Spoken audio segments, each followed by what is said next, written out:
शम तम पम बम बम बम बम हम शम शम तम तम पम पम झम झम झीम झीम छीम छीम द्राम द्राम द्रीम द्रीम द्रव दवे नमस्ते भगवते श्रीमते पवित्र तर्जने सिंचामि स्वाहा। अर्घ लीजिए।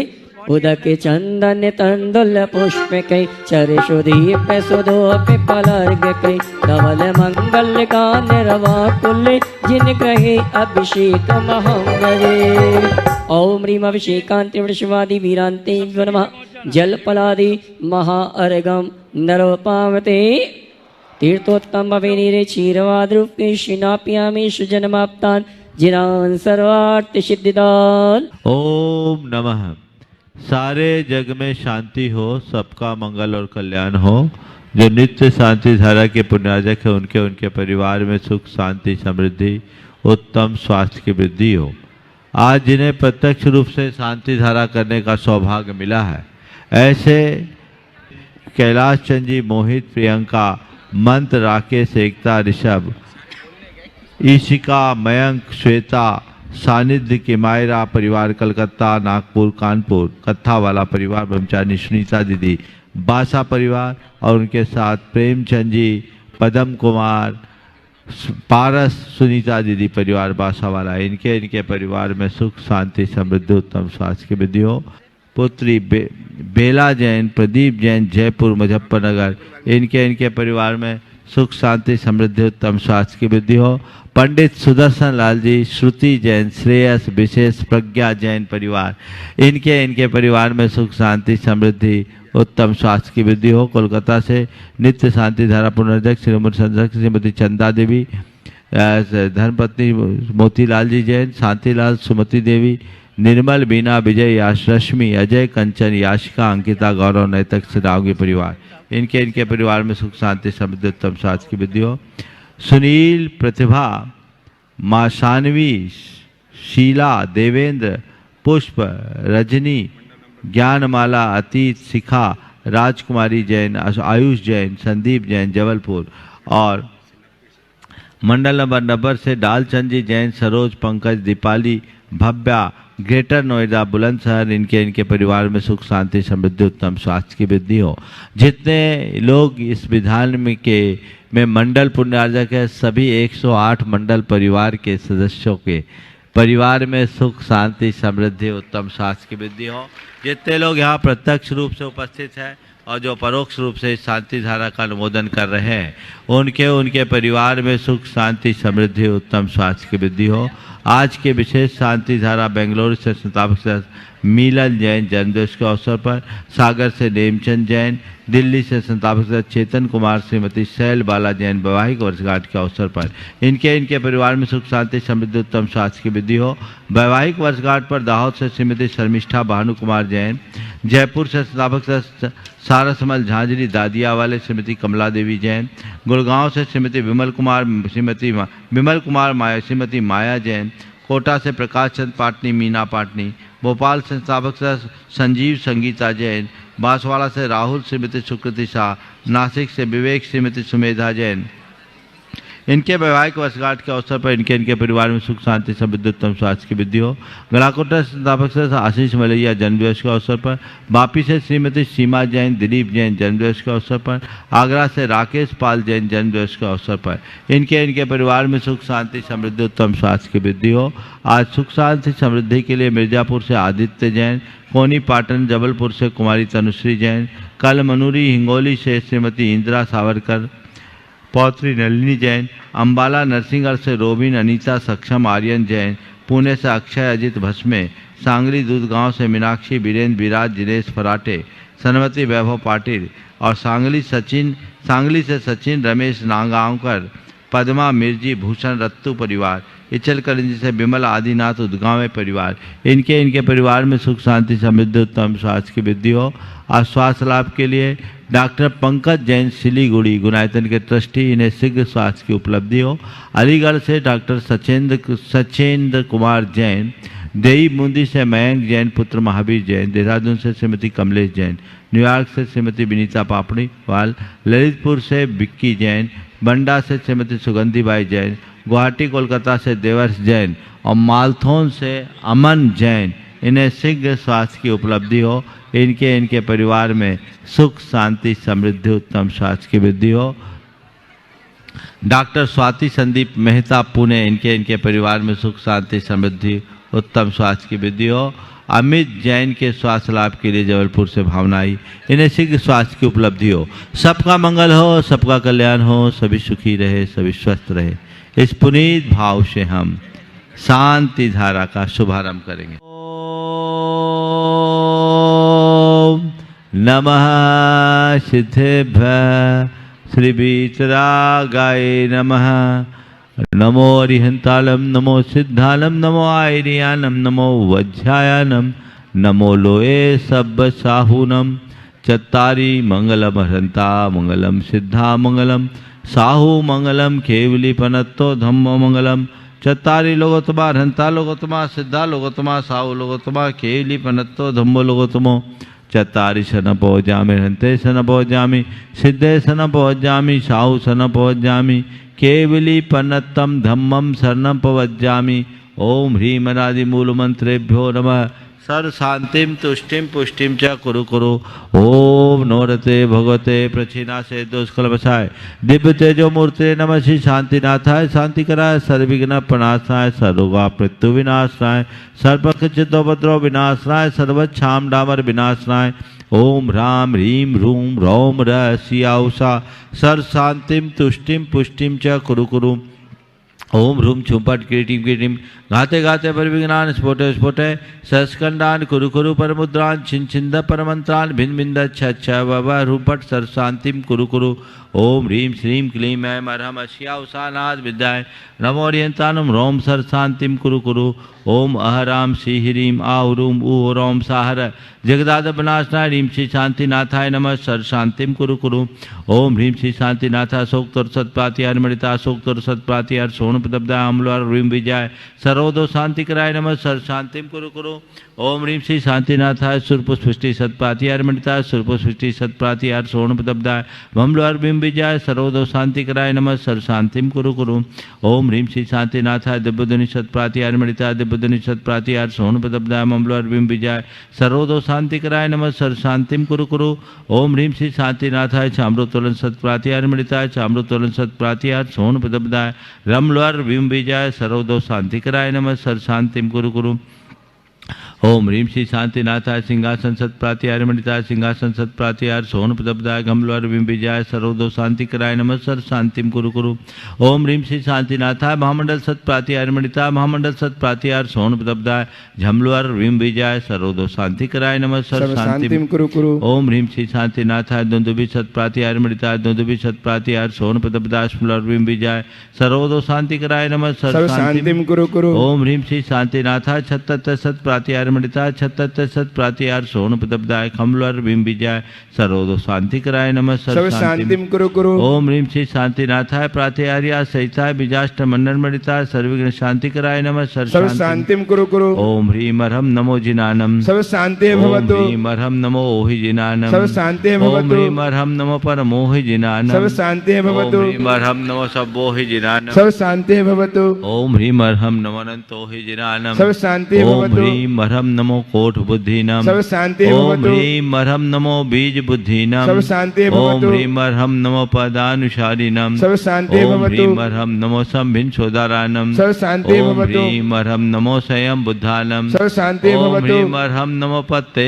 बुद्धानम सब शांति भवतु। ओम ह्रीम अरहम नमो पोहि बुद्धानम सब शांति भवतु। ओम ह्रीम अरहम नमो उजुमदीनम सब शांति भवतु। ओम ह्रीम अरहम नमो विपुलमदीनम सब शांति भवतु। ओम ह्रीम अरहम नमो दशपुबीनम सब शांति भवतु। ओम ह्रीम अरहम नमो चौदशपुबीनम सब शांति भवतु। ओम ह्रीम अरहम नमो ठंग महानिमित्त कुशलानम सब शांति भवतु। ओम ह्रीम अरहम नमो बनिद्धि पत्तानम सब शांति भवतु। ओम ह्रीम अरहम नमो विज्जहरानम सब शांति भवतु। ओम ह्रीम अरहम नमो चारनानम सब शांति भवतु। ओम ह्रीम अरहम नमो पन्न समनानम सब शांति भवतु। ओम ह्रीम अरहम नमो आकाशगामिनम सब शांति भवतु। ओम ह्रीम अरहम नमो आशिविशानम सब शांति भवतु। ओम ह्रीं अर्हं नमो डिट्ठिविषाणं सर्व शांति ॐ भवतु ह्रीं अर्हं नमो उग्गतवानं सर्व शांति ॐ भवतु ह्रीं अर्हं नमो दित्ततवानं सर्व शांति ॐ भवतु ह्रीं अर्हं नमो तत्तवानं सर्व शांति ॐ भवतु ह्रीं अर्हं नमो महातवानं ॐ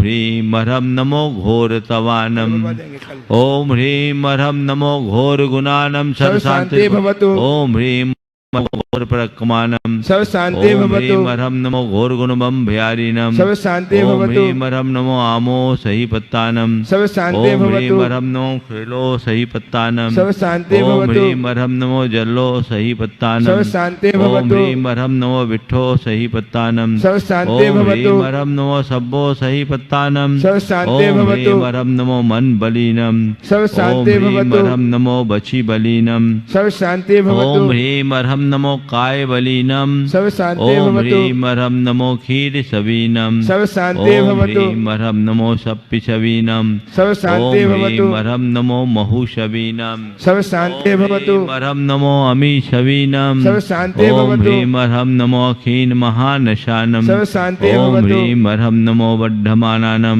सर्व शांति ॐ ह्रीं भवतु अर्हं नमो लोये सबसिद्धायदनानं सर्व शांति ॐ ह्रीं अर्हं नमो भयवदो महदी महावीर बड्ढमान बुद्धिऋषीणं चेदि सर्वशान्ति शांति भवतु ॐ नमो भगवतो वर्धमानस्य ऋषसजश्चक्रं जलं तं गच्छयाय सम्पायलं लुयानं भयानं जीवा विवादिवार रंगने वा थमने वा मोहने वा सब्जी सत्तानम अपराजितो भवतु में रख रख स्वाहा श्री शांतिरस्तु शिवमस्तु सदास्तु जयोस्तु सदास्तु नित्यमारोग्यमस्तु सदास्तु सर्वेषां तुष्टिरस्तु तथास्तु पुष्टिरस्तु तथास्तु समृद्धिरस्तु तथास्तु कल्याणमस्तु तथास्तु सुखमस्तु तथास्तु अभिवृद्धिरस्तु तथास्तु दीर्घायुरस्तु तथास्तु कुलगोत्र धनानि सदा सन्तु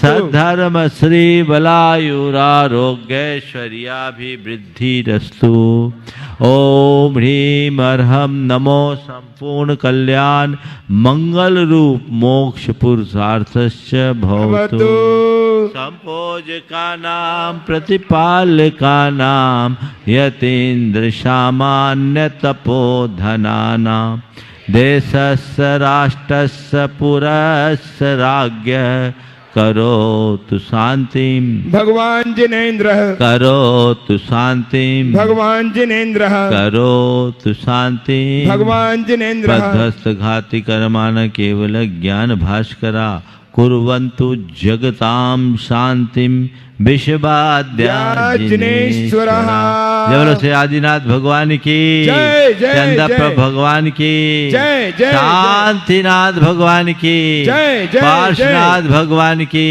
जय, महावीर जय। भगवान की जय, 24 जय। तीर्थंकर भगवंतों की जय, परम जय, पूज्य जय। आचार्य गुरुवर श्री विद्यासागर जी महाराज की जय जय ओम। परम पूज्य महामना महाराज सागर जी की। महाराज की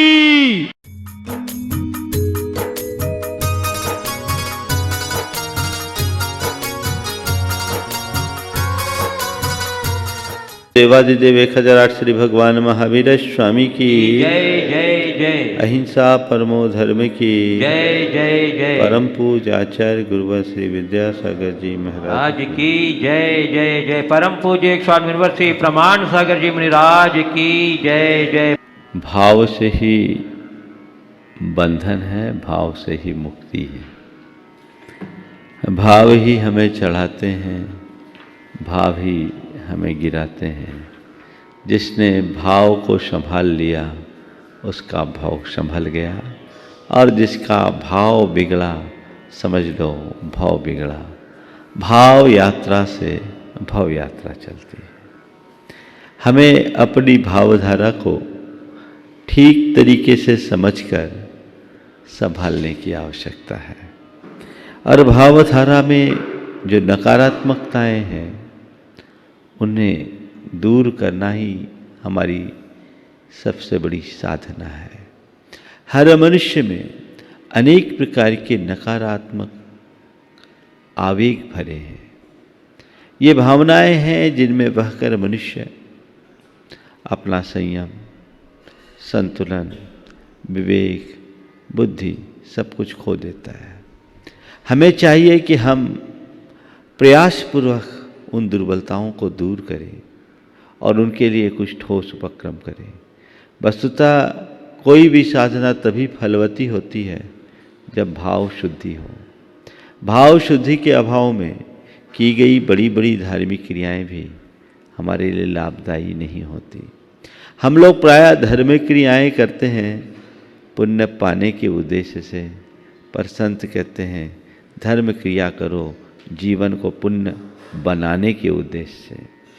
पुण्य पाने के उद्देश्य से किया गया धर्म कदाचित हमें आत्ममुग्ध बना सकता है, पर पुण्य बनाने की दृष्टि से किया गया धर्म हमें उसका प्रत्यक्ष लाभ देता है।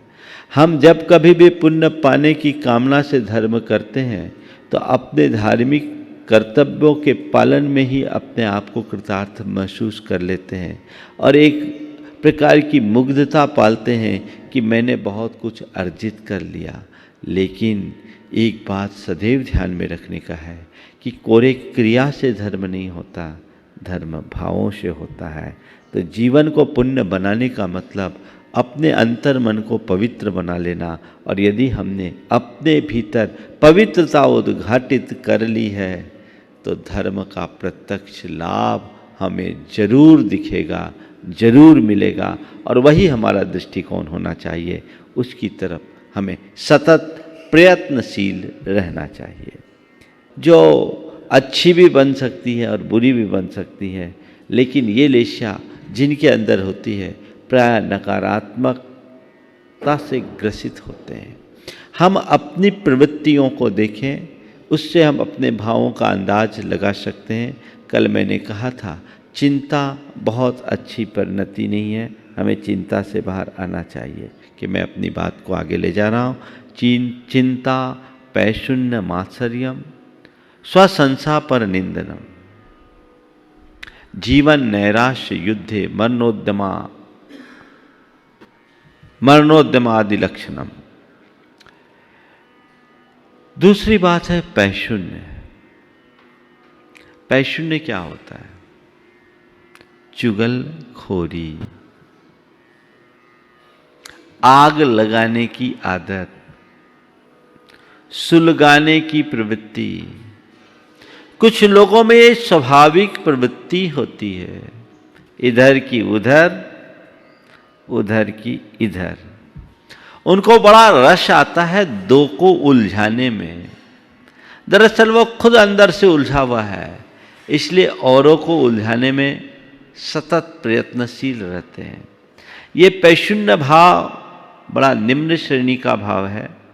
कर्मशास्त्रीय भाषा में ऐसा व्यक्ति अशुभ नाम कर्म का बंध करता है, वह दुर्गति का पात्र बनता है। हमें देखना है कि मेरे मन में औरों के प्रति कितनी उत्कंठा है।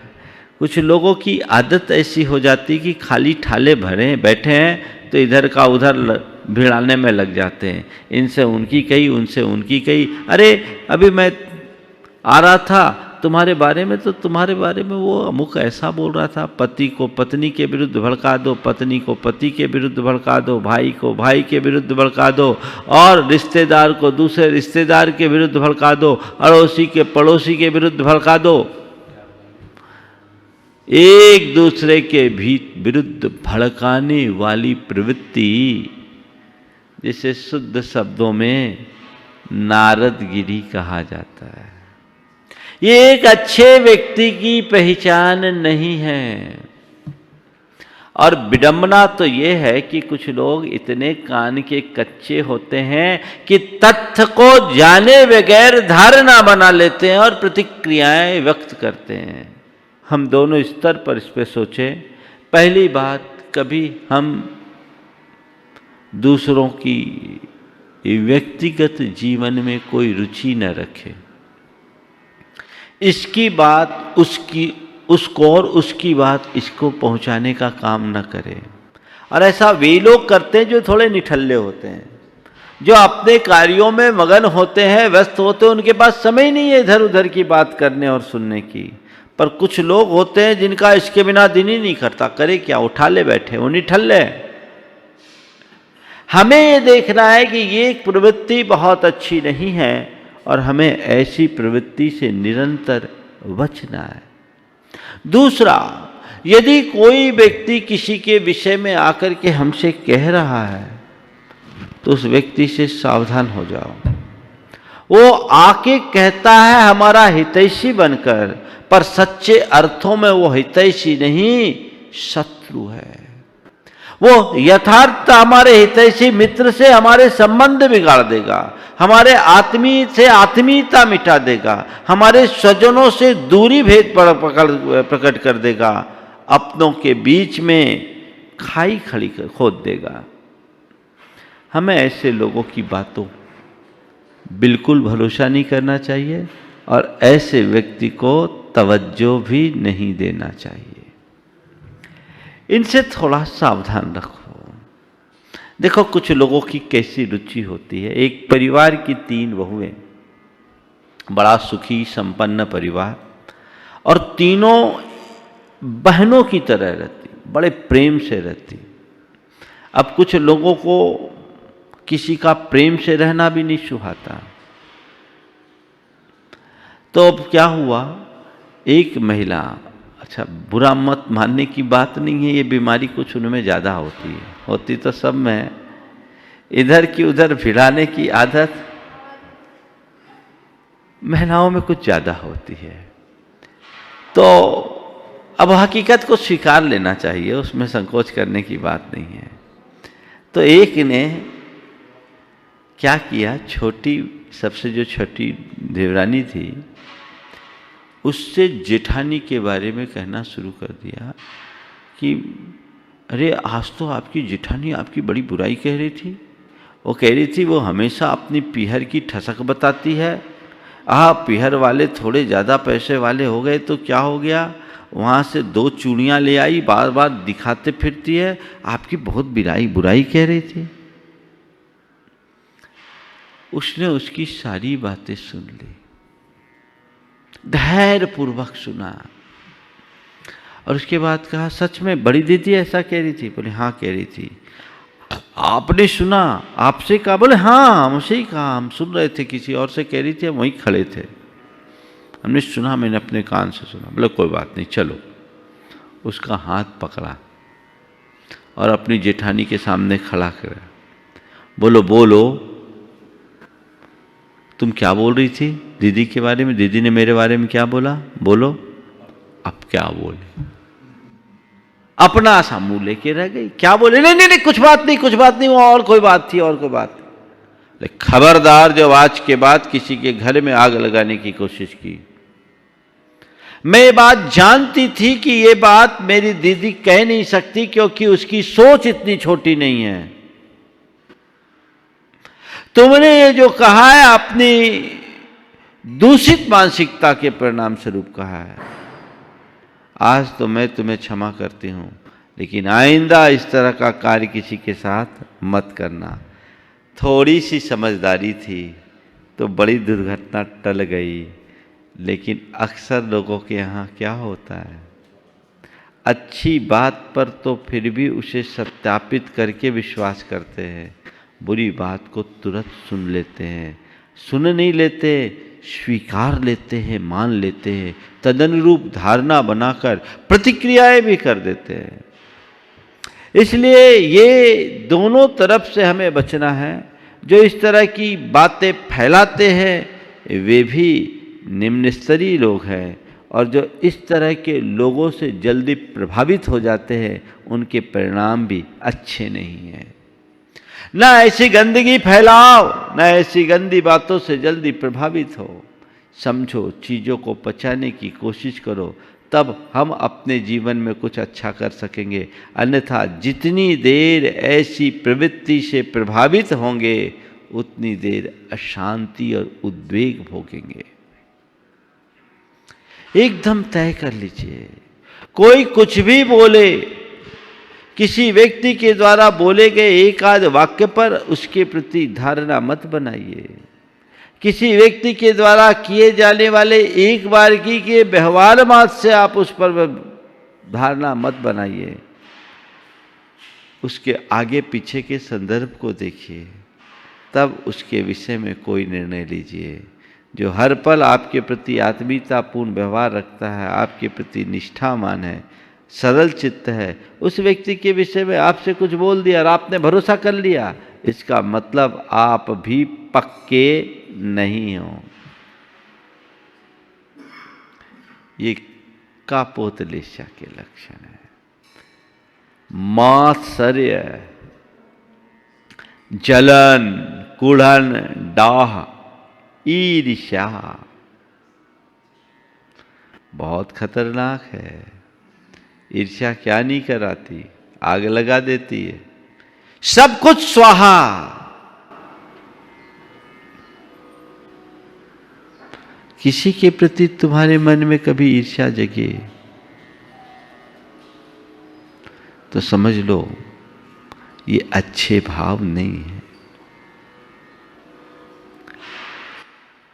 अति ईर्ष्या कृष्णलेशा में और ईर्ष्या कापोतलेशा में। अति ईर्ष्यालु तो षड्यंत्र, कुचक्र, हिंसा, हत्या की स्थिति तक आ जाता है। लेकिन जो सामान्य ईर्ष्या होती है वह परिणति भी अच्छी नहीं होती। आप अपने मन को पलट करके देखिए कि किसी की प्रशंसा सुनकर के आपको प्रसन्नता होती है या खिन्नता। अगर आपका भाई, आपके परिवार का कोई सदस्य, आपका पड़ोसी, आपका मित्र, आपका कोई स्वजन, आपका कोई परिचित, आपका कोई समकक्ष प्रगति कर रहा है, मन में क्या प्रतिक्रिया है? अगर किसी की प्रगति से प्रसन्नता या संतोष है तो आप एक भद्र प्राणी के रूप में जाने योग्य हैं। पर किसी की प्रगति से आपका मन दुखी हो रहा है तो ये कापोतलेशा के लक्षण है। किसी की प्रशंसा को आप नहीं सह पा रहे हैं तो ये कापोतलेशा के लक्षण है। इनसे बचने की जरूरत है। लेकिन बहुत कम ऐसा होता है। कोई कुछ उपलब्धि करे, इधर जलन होती है। मन में भाव आता है कि कब हम उसको नीचा दिखाएं। तरह तरह से प्रतिक्रियाएं करने का मनोभाव लोगों के मन में जग जाता है। ध्यान रखना, मुख की मलिनता हमारे परिणामों के गिरावट का लक्षण है। मेरे परिणाम गिर गए और देखने में दुख लग ही जाता है। संत कहते हैं उदार बनो, विशाल हृदयी बनो, बड़े सोच के धनी बनो, तब जीवन में कुछ अच्छा कर पाओगे। यदि तुम्हारे अंदर 4 लक्षण है ईर्ष्या के, कभी ईर्ष्या पर विस्तार से चर्चा करूंगा। अभी मुझे आज कापोतलेशा की बात पूरी कर लेनी है, इसलिए संकेतों में बात करूंगा। पर ये 4 लक्षण देख लेना। किसी की प्रगति न देख पाना, किसी की प्रशंसा न सह पाना, व्यर्थ ही दूसरों को देखकर जलना कुढ़ना और अपनी अयोग्यता और अपात्रता की अनदेखी कर औरों पर पक्षपात का आरोप लगाना, ये 4 लक्षण ईर्ष्यालु होने के हैं। अगर चारों में एक भी लक्षण तुम्हारे अंदर है और इसकी बहुलता है, या जिस घड़ी में ये लक्षण प्रकट हो रहे हैं, समझ लेना अंदर आग सुलग गई। किसी की प्रगति को देखकर अगर प्रेरणा पाते हो तो ये अच्छी बात है, पर प्रगति को देखकर अंदर से पीड़ित होते हो तो ये अच्छी बात नहीं है। किसी की प्रशंसा से प्रसन्नता होती है तो ये अच्छी बात है, पर किसी की प्रशंसा को सुनकर तुम्हारे मन में तकलीफ आती है तो ये अच्छी बात नहीं है। हमें इनको देखना है।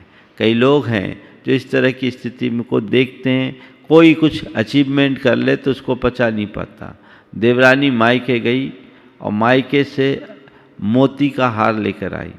हार लेकर आई, जेठानी देखी तो अंदर से भुन उठी, इतना बढ़िया हार, लेकिन क्या बताएं, ऊपर से मुस्कुराहट बिखेरते हुए कही, अरे बहन आजकल मोती असली और नकली दोनों आते हैं, कई बार लोग ठग लेते हैं, असली बोलकर नकली मोती दे देते हैं, तो ये हार मुझे दिखा, मैं अपने दांत से चबा करके देखती हूँ, असली होंगे तो अखंड होंगे, नकली होंगे तो टूट जाएंगे। असली होंगे तो अखंड रहेंगे, नकली होंगे तो टूट जाएंगे। वो बहन जी बहुत समझदार थी, उनने कहा रहने दे बहन, असली मोती की परीक्षा के लिए दांत भी असली चाहिए। असली दांत से ही असली मोती को परखा जा सकता है। ये लोगों की टेंडेंसी होती है। कई लोग अपनी अयोग्यता और अपात्रता को नहीं देखते और दूसरे को कुछ हो गया उस पर आरोप लगाते, पक्षपात का आरोप। ये पक्षपाती इसलिए ऐसा हो गया। अरे भाई तुम अपनी योग्यता को बढ़ाओ, तुम अपनी पात्रता को बढ़ाओ, तुम्हें भी वैसा होगा। अब एक घर में दो बहू, अब चार तो मिलती नहीं, कहीं चार भी हो, अब दो बहू है और कोई ज़्यादा गुणवान है, कार्य कुशल है, व्यवहार कुशल है, विनम्र है, तो निश्चित रूप से सबके जमान पर उसका नाम चढ़ेगा। और जो गुणवान नहीं, कार्य कुशल नहीं, व्यवहार कुशल नहीं, बल्कि अकड़ पकड़ वाले लोग हों, उसको कोई नहीं पूछेगा। अब अगर किसी को कोई पूछ रहा है तो सामने वाले को ये नहीं दिख रहा है कि उसको पूछा जा रहा है उसकी योग्यता के कारण, अपितु इस बात की शिकायत है कि सब उससे पक्षपात करते हैं, ये उसके साथ अन्याय है, हो जाता है। और थोड़ा सा और आगे बढ़ जाओ तो वो ही मेरे विरुद्ध सबको भड़काती होगी। ये जो प्रवृत्ति है ये अच्छी बात नहीं है। एक बार एक व्यक्ति झरना के पास गया, झरने में पानी झर रहा था, अपना कटोरा आगे बढ़ाया, कटोरा भर गया, लेकिन तभी देखा एक पनहारी आई, उसने अपना मटका रखा, पूरा मटका भर गया। फिर एक पनभरवा आया, उसने पूरा भार रखा, झरने ने भार भर दिया। अब कटोरा लेके आने वाले व्यक्ति को बड़ा क्षोभ हुआ, बोले ये झरना कैसा पक्षपाती है, पन भरवे को पूरा भार, पनहरी को पनहारिन को पूरा मटका और मुझे एक कटोरा बस, कैसा पक्षपाती है झरना। अब ऐसे को क्या कहा जाएगा, झरना तो भी भरना चाहता है, तुम अपना पात्र तो बड़ा करो। वो भरने को तैयार है, तुम्हारा पात्र ही छोटा है। पर ईर्ष्यालु व्यक्ति कभी अपनी अपात्रता की ओर देखने की कोशिश ही नहीं करता, उसे अपनी दुर्बलताएं दिखती ही नहीं। इससे बचो।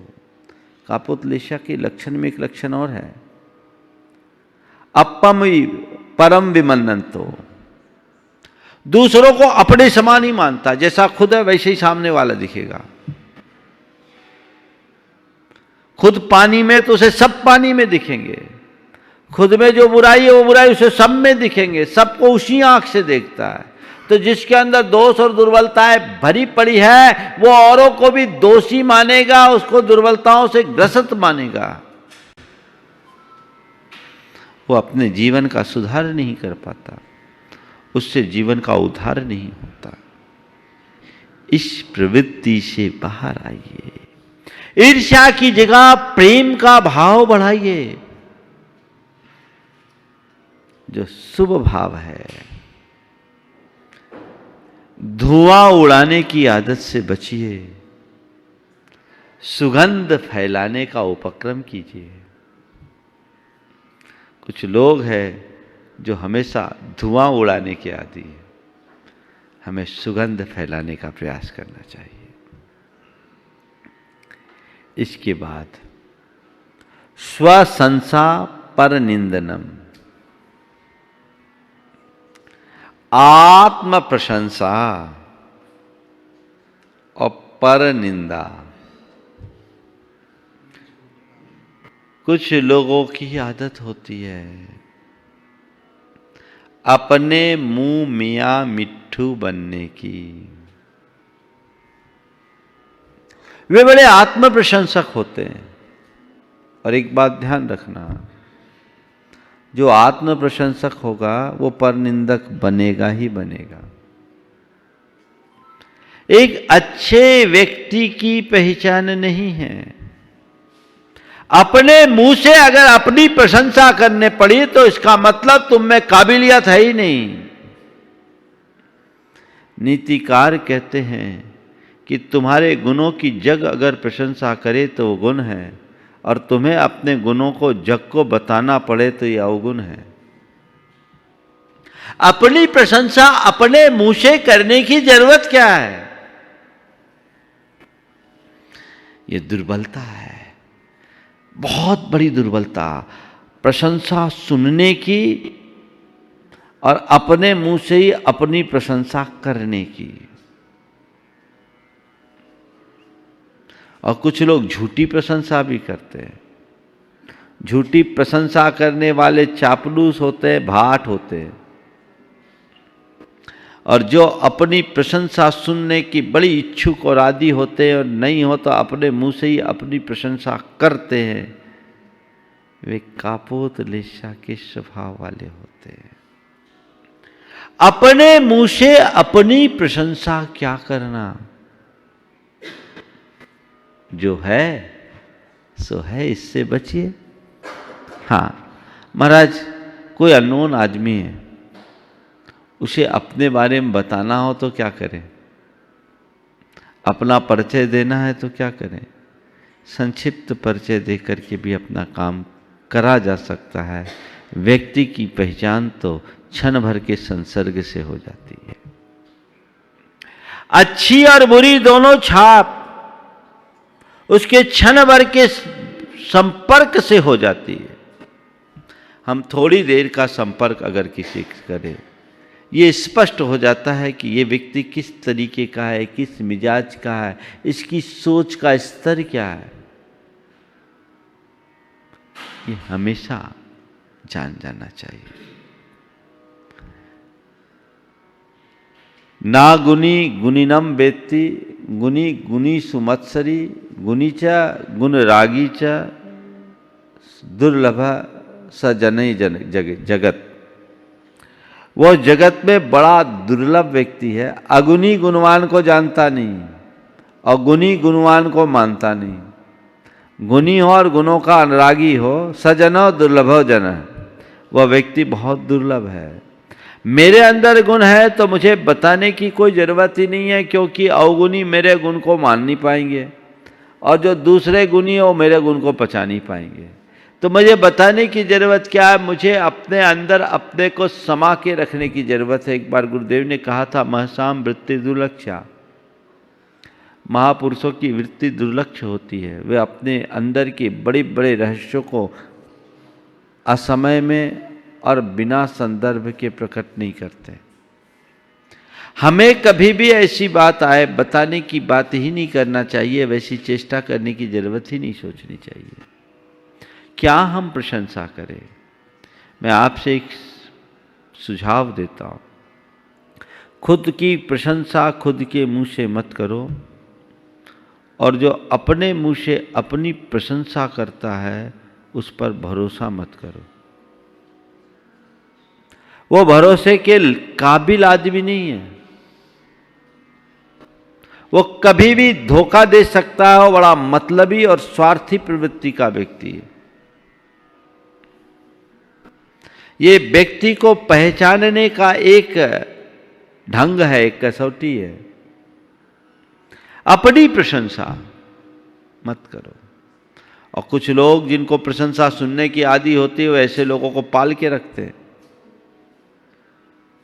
उसमें लिखा है कि अब थुब्बंतो देई बहुधनम, जो स्तुति कर रहा, उनका गुणगान कर रहा, उनके लिए सब लुटा रहा है। और ऐसे लोगों को चने पर चढ़ाने वाले मिल भी जाते, जो चढ़ेगा उसी को तो चढ़ाया जाएगा। ऐसे लोग जिनको थोड़ा सा गुदगुदा दो, थोड़ा सा चढ़ा दो और वो विचार विवेक किए बिना सब कुछ देने को तैयार हो जाता है। तुब्बंतो देई बहुगम, तुम थोड़ी स्तुति करा लो और कर दो, और जो चाहिए सो ले लो, उल्लू सीधा कर लो। ऐसे लोग होते हैं, ये बड़े हल्के प्रवृत्ति के लोग हैं। इनसे, इस प्रवृत्ति से अपने आप को बचाओ। उनसे भी सावधान रहो जो मुंह पर तो प्रशंसा करते हैं, और वाकई में ऐसे लोग जो मुंह पर ज्यादा प्रशंसा करते पीठ पीछे निंदा करेंगे। तो स्वशंसा, अपनी प्रशंसा अपने मुंह से मत करो, और अपनी प्रशंसा की चाह अपने मन में मत धरो। स्वशंसा से बचे। प्रशंसा तो अपने आप होती है।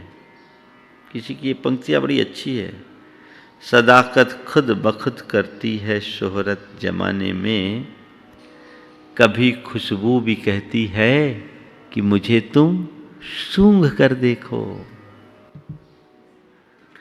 सदाकत खुद बखुद करती है शोहरत जमाने में, कभी खुशबू भी कहती है कि मुझे तुम सूंघ कर देखो।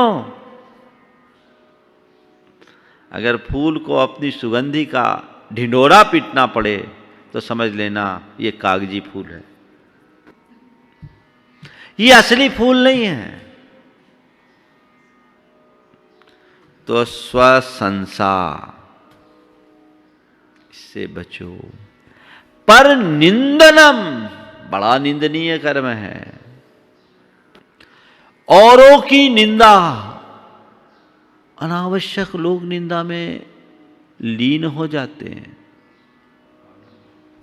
बिना प्रयोजन, बिना प्रसंग, बिना मतलब, बिना संदर्भ किसी की चर्चा चालू हो जाए, पुराण चालू, निंदा पुराण कभी पूरा ही नहीं होता। क्या मिलता है? पर की निंदा घोर निंदनीय कर्म है। किसी दिन निंदा, इन सब पर एक एक डिटेल में बात करूंगा। लेकिन ये निंदा की वृत्ति से बचिए। जब कभी आपको लगे कि मेरे मुख से मेरी प्रशंसा हो रही, सावधान हो जाइए। जब कभी आपको लगे कि मैं किसी की निंदा कर रहा हूं, सावधान हो जाइए। उसी क्षण अपनी आत्मनिंदा करिए, अपनी गढ़ा कीजिए, अपनी आलोचना कीजिए, और 9 बार नमोकार मंत्र पढ़ करके संकल्पित होइए कि मुझे दोष वादे च मौनम, मुझे पर दोष नहीं कहना, गुण ग्रहण का भाव रहे नित। मुझे गुण ग्रहण करना, ये ऑटो सजेशन अपने माइंड को दीजिए। मुझे आत्म प्रशंसा नहीं करनी, मुझे अपनी कमियां देखनी है, जीवन को आगे बढ़ाना है, गुणग्राही बनना है। ये दृष्टि आपके अंतरंग में अगर प्रकट हो जाए तो ये प्रवृत्ति शांत हो सकती है। पर बुराई इतनी भयानक चीज है कि एक बार शुरू होती है तो उसे नियंत्रित कर पाना बड़ा मुश्किल होता है। और आजकल तो निंदा करने के माध्यम भी बहुत बढ़ गए। पहले तो लोग बुराई करते थे प्रत्यक्ष में, अब परोक्ष में बुराई का धंधा ज्यादा बढ़ गया है। अनर्गल आधारहीन बातें, नमक मिर्च लगाकर, जायकेदार बनाकर, इधर से उधर, उधर से इधर करने की प्रवृत्ति दिनों दिन बढ़ रही है। सोशल मीडिया का इससे बड़ा दुरुपयोग और क्या होगा। और लोग भी हैं कि बिना देखे समझे तथ्य को जाने बगैर उसे आगे भी बढ़ाने में कोई देर नहीं करते हैं। बुराइयां बहुत तेजी से फैलती है, अच्छाइयों को तो फैलाने के लिए प्रयास करना पड़ता है। हम अपनी मानसिकता को बदले, न बुराई करेंगे, न बुराई फैलाएंगे, न बुराई पालेंगे, न बुराई सहेंगे। न करेंगे, न फैलाएंगे, न पालेंगे, न सहेंगे, बुराई से बचेंगे। मुझे बुराई से बचना है, बस ये एक संकल्प अपने मन में जगाइए, ये दुर्बलता दूर हो जाएगी। मेरे संपर्क में एक सज्जन है, देखिए बुराई के प्रति जागरूक रहने वाला व्यक्ति कितना अच्छा होता है। मेरे पास बैठे थे, उद्यमी, बड़ा कारोबार है। बातचीत के क्रम में चर्चा चली, उद्यमियों की चर्चा थी, बिरला जी की प्रशंसा होने लगी और बैठे ही बैठे एक व्यक्ति ने अंबानी की बुराई करना शुरू कर दिया कि देखो बिरला ने तो ढेर सारे मंदिर बनाए, आज हर शहर में बिरला मंदिर देखने को मिलता है, बिरला अमर हो गए। तो दूसरे ने कहा ये अंबानी देखो इतना पैसा है, अपना सारा पैसा अपने मौज में लगा दिया, अरबों का घर बना लिया, ये बना लिया, वो बना लिया, और अंबानी के बारे में चर्चा करने लगे। मैं देखकर स्तब्ध रह गया। वो सज्जन तुरंत हाथ जोड़े, बोले महाराज मैं आता हूँ। वो आता हूँ, मैं बात को भांप लिया। मैंने बाकी लोगों को विदा किया, उनसे कहा आप रुकिए, आपसे थोड़ा काम है। बाकी लोग विदा हुए। उनने मुझसे कहा महाराज मैं शर्मिंदा हूँ आपके सामने से बीच में उठा। मेरा एक नियम है कि मैं बुराई करता नहीं, बुराई सुनता नहीं। मुझे दिखा कि ये लोग अनावश्यक कर रहे, जिनसे लेना नहीं देना नहीं। हमारे पास समय सीमित है, हम अपने सीमित समय का प्रयोग दूसरों के लिए क्यों करें। और एक बात ध्यान रखना, हम गंदे हाथों से किसी का चेहरा साफ नहीं कर सकते। अगर किसी का चेहरा साफ करना है, अपने हाथ साफ रखना होगा। ये सावधानी रखिए। क्यों सुनना बुराई। अब तो आम लोगों की बात तो जाने दो, साधु संतों के बारे में भी जब लोग शुरू होते हैं, और कैसे लोग, वही जो चरण धो करके पूछते हैं, वही समीक्षा शुरू कर देते हैं, जिसके लिए वो अधिकृत नहीं है। ये एक बहुत बड़ी दुर्बलता है। स्वशंसा पर निंदनम, पर निंदा से बचें। ये बड़ा निंदनीय कर्म है। कब उभर जाता है पता नहीं, और इसकी गहराई में गए तो वो व्यक्ति निश्चित रूप से धर्मी होने की भूमिका से नीचे आ जाता है। इसमें नीच गोत्र का बंध होता है, जो नियमता मिथ्या दृष्टि होने का प्रमाण है। उसका धर्म छूट गया। इसलिए इस वृत्ति पर नियंत्रण कैसे करें महाराज। चाहते नहीं है फिर भी हो जाती। अपने लिए एक कमांड नियमित दीजिए, मुझे गुणग्राही बनना है, मुझे गुणग्राही बनना है, मुझे गुणग्राही बनना है, या गुण ग्रहण का भाव रहे नित। मुझे गुण देखना है, मुझे गुण देखना है, मुझे गुण देखना है। दोष दिखेंगे नहीं तो फिर किसी को दूषित करने का मनोभाव ही नहीं आएगा। आगे है जीवन नैराश्य। जीवन से हताश हो जाना, निराशा का भाव आ जाना। कुछ लोग होते हैं जो जीवन से उकता जाते हैं, जीवन से हार जाते हैं। संत कहते हैं अपनी जिजीविका अंत तक बनाए रखना चाहिए। कल एक भाई आए, प्रदीप रांधिलिया, उसकी माँ 90 साल की है। उसने कहा महाराज मेरी माताजी 90 वर्ष की है, लेकिन अभी भी उनके मन में बड़ी जिजीविषा है, थोड़ी सी बीमार है, लेकिन कहते नहीं अभी मैं जीऊंगी, मैं जीऊंगी। जीवन के प्रति उत्साह बना रहना चाहिए। कभी भी जीवन से हारो मत, हताश मत हो। कितनी भी चाहे जैसी समस्याएं क्यों ना हो, कैसी भी विषम परिस्थिति ना आए, अरे कहां फंस गए ये मत सोचो। जो प्रॉब्लम को देखता है वो अज्ञानी है, और जो सॉल्यूशन को देखता है वो ज्ञानी है। हम परिस्थिति क्या ये न देखें, हमारी परिणति क्या होनी ये देखें, मुझे करना क्या ये देखें। जीवन से कभी हारे नहीं। ये हताशा से भरे हुए लोग कभी कभी आत्महत्या जैसे कृत्य के लिए उतारू हो जाते हैं, या जीते भी हैं तो धुंधा धुंधा के जीते हैं। जीवन का रस नहीं होता, जीवन के नाम पर जिंदगी को खींचतान करके पूरी करते जीवन ढोते हैं। नहीं, जीवन में रस होना चाहिए, जीवन में उत्साह होना चाहिए। ये परिणाम यदि हो तो हम अपने जीवन का बड़ा आनंद ले सकते हैं। कुछ भी हो जाए, कर्म सिद्धांत पर जिसका विश्वास होता है, आत्मा के स्वरूप पर जिसका श्रद्धान होता है, जिसकी दृष्टि आध्यात्मिक बन जाती है, जिसकी सोच सकारात्मक होती है, वो विषमतम परिस्थितियों में भी रास्ता निकालता है, विसंगति में संगति बिठाने में समर्थ हो जाता है। ये स्थिति हो, अपने अंदर उत्साह जगना चाहिए।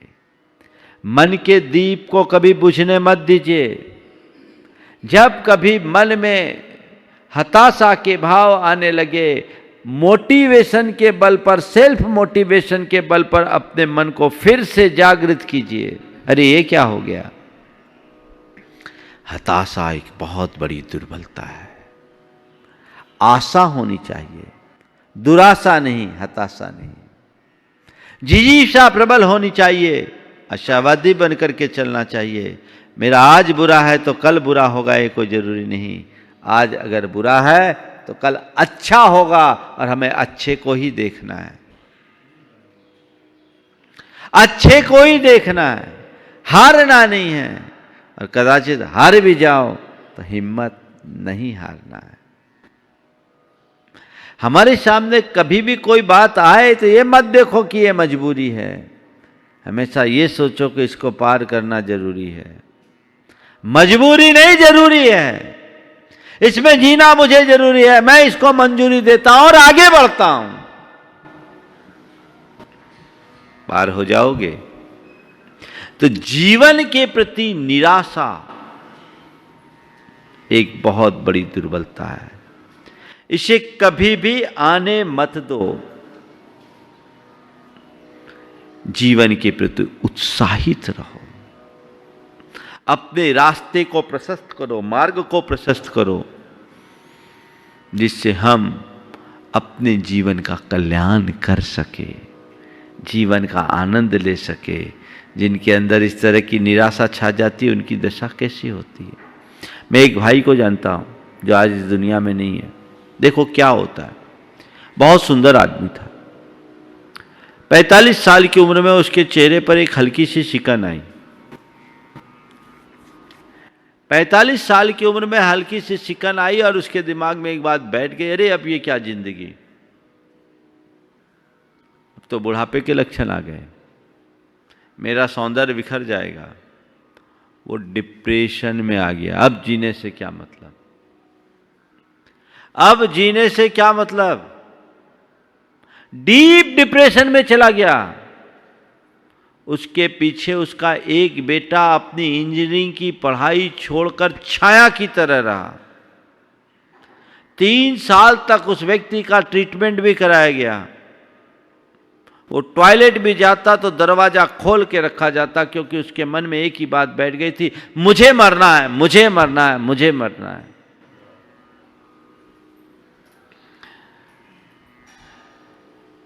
बहुत कुछ संभाला, लेकिन एक दिन पता नहीं उसे कहां से मौका मिला, घर से निकला, सल्पास की गोलियां खरीद करके खा लिया, और आज वो इस दुनिया में नहीं है। ये जीवन के प्रति निराशा का फल है। अगर ये घटना देखा और सकारात्मक प्रतिक्रिया देता तो उसके मन में वैराग्य होना चाहिए था। अरे अब मौत के लक्षण आ गए, बुढ़ापा के लक्षण आ गए, जीवन का कोई भरोसा नहीं, अभी मुझ में बहुत सत्य है, चलो निकलूं, धर्म के मार्ग पर चलूं, संयम के पथ पर चलूं। पर वैसा न करके वो नकारात्मक दिशा में चला गया। ये कापोतलेशा है। इसी तरह युद्ध मरणोद्यमादि लक्षणम, युद्ध में मरने की इच्छा, युद्ध में मरण वीर गति को प्राप्त होना है, लेकिन कई लोगों की इच्छा होती है कि मैं युद्ध में ही मरूं। अरे मरने के लिए युद्ध थोड़ी किया जाता है, मारने वाले को पस्त करने के लिए युद्ध लड़ा जाता है। युद्ध लड़ो तो युद्ध के भाव से। ये कापोतलेशा के ही परिणाम है। अपने परिणामों को हमें संभालना है। भावना योग इसमें बहुत प्रबल निमित्त है। वो एक ऐसी औषधि है जो सब बीमारी को शमन कर सकती है, मनोकायिक सारी बीमारियों को शांत किया जा सकता है। हम सबके अंदर वैसी जागरूकता हो और अपने जीवन को आगे बढ़ा सके, इसी शुभ भाव के साथ यहीं पर विराम। बोलिए परम पूज्य आचार्य गुरुवर श्री विद्यासागर जी।